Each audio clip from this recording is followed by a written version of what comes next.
So what we will see to build a random forest? To build a random forest, we have already seen that we have first doing the column sampling. We have first doing the column sampling. Then we are doing the row sampling as well.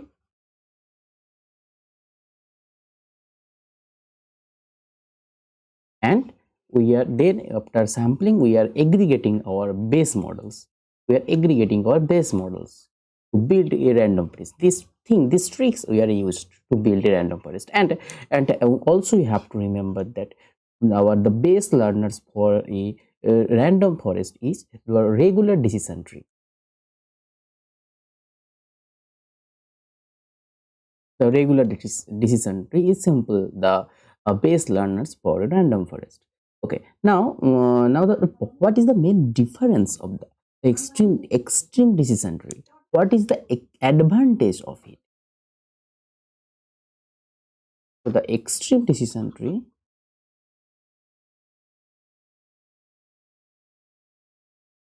or simply it is called the extreme trees. Sometimes it is called the extreme trees.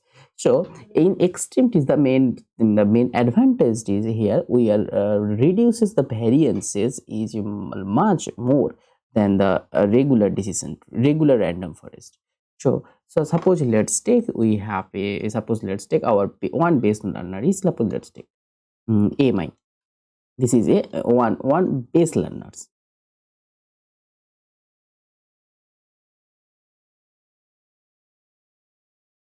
In simple, base learners means in random forest is decision tree. Suppose let's take we have taken some labels of it. Suppose let's take we have some labels here. Suppose let's take we have some labels. Suppose let's take it is the features j. This is the features j. This label, and there have some labels. Also there have some labels. Also there have some labels. Okay. Suppose let's say this is a features j. Now here in regular decision tree, what we are doing actually in regular, if you just remember the regular decision tree that we have used to build the random forest model. In regular decision tree we are simply to just remember the decision tree chapter, just we are using these features by simply the Gini impurity. So how much informations we have gained, so these features we have taken by using. So these things we have tried out all the possible values. So simple, suppose let's take, suppose this is suppose first suppose I think it will be better to take an example. Suppose let's take fi is a features of means features, and it is a real valued features. It is a real valued features. Simple, fi is a features and also it is a real valued features. So first what we are doing, first we are sorting this, suppose let's take this is, suppose let's take this is the our features j.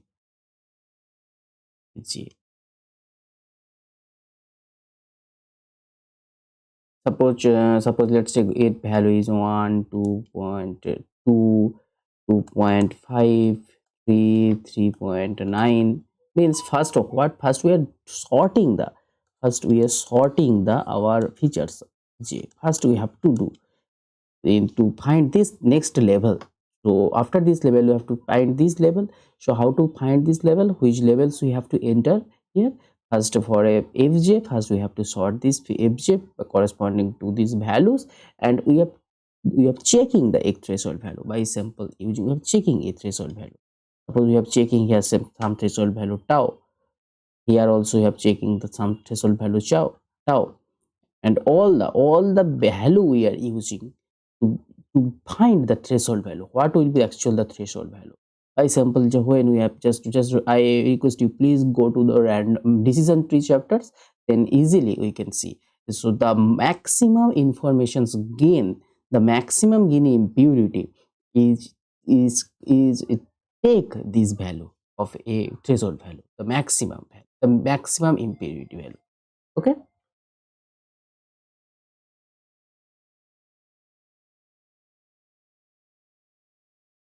So suppose if we have a n number of points, suppose if you have a n number of points for a, if we have for these features fj, then then we have to check age value, and if our number of data set is large, then by checking the age value to sample find this one, so it is a huge time taking matter. Okay, so these things we have seen in a regular decision tree. These things we have seen in a regular decision tree. Okay, now in a extreme trees, the main advantage we have, the main difference between random forest and extreme tree is that, so instead of taking all the comparisons to find the threshold value, here we have considered the random value. Like we have considered the random values of this feature. Suppose let's take, we are considering here, instead of taking all the value, we have considered 10 random values of this fj. We have selecting 10 random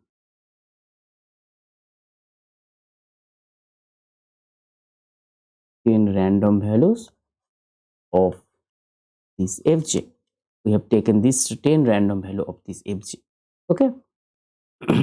now now on this train value, on this train randomized value, suppose let's take now on suppose let's take, we have taken suppose this one, 1.5 2, suppose let's 3.9. This is the 10 values, and we are picking this 10 value from this n value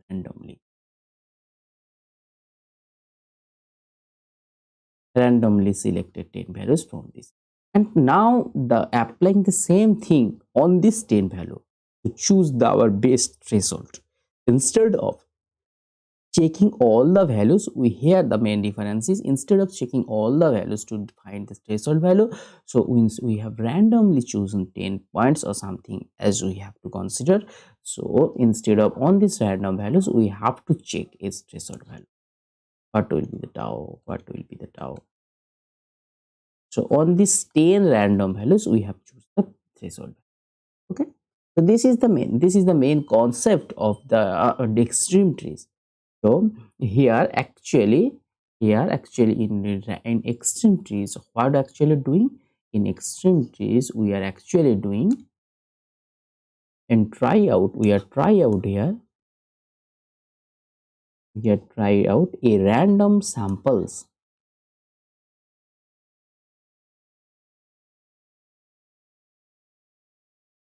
a random samples of possible values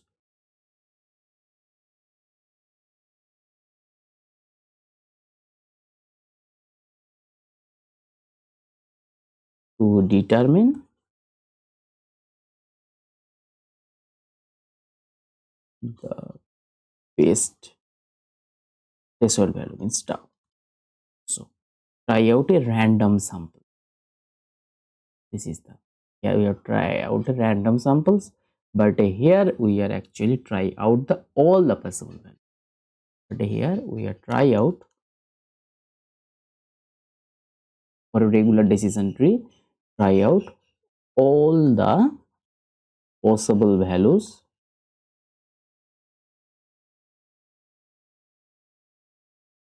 all the possible values of fi to determine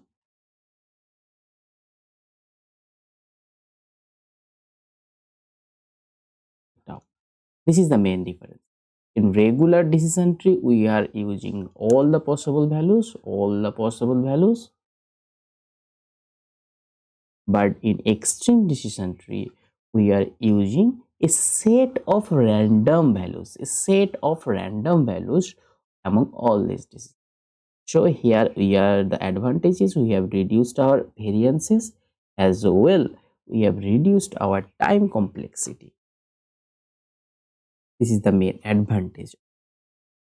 So in what we are doing in extreme trees, just recap this thing.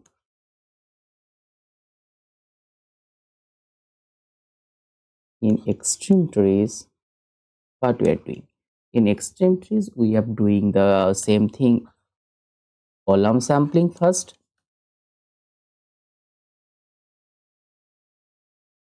plus row sampling,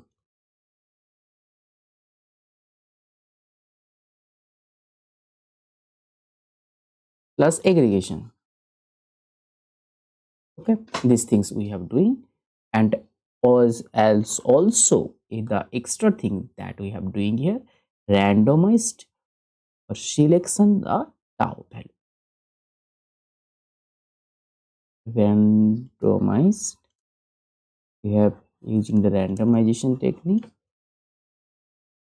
when we have selecting the threshold value tau.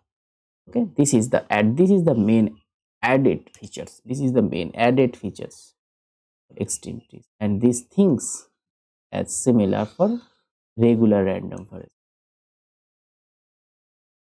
regular random forest. Okay, these things we have seen, and this is the main extra feature. So the main difference, for random forest, the main difference is column sampling and row sampling here we are used, but in extreme trees here we are using column sampling plus row sampling plus random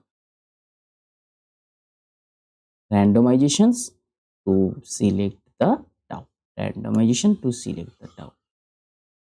Okay, so the advantage of this thing is, the advantage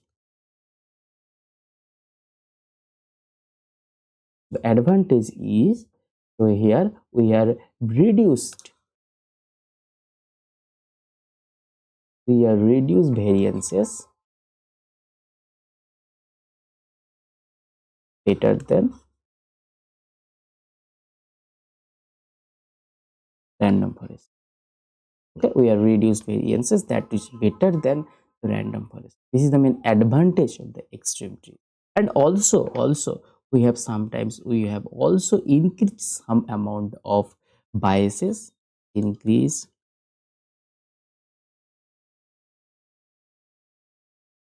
some biases, but that does not make sense, because we are using here the we have using here the ensembles models.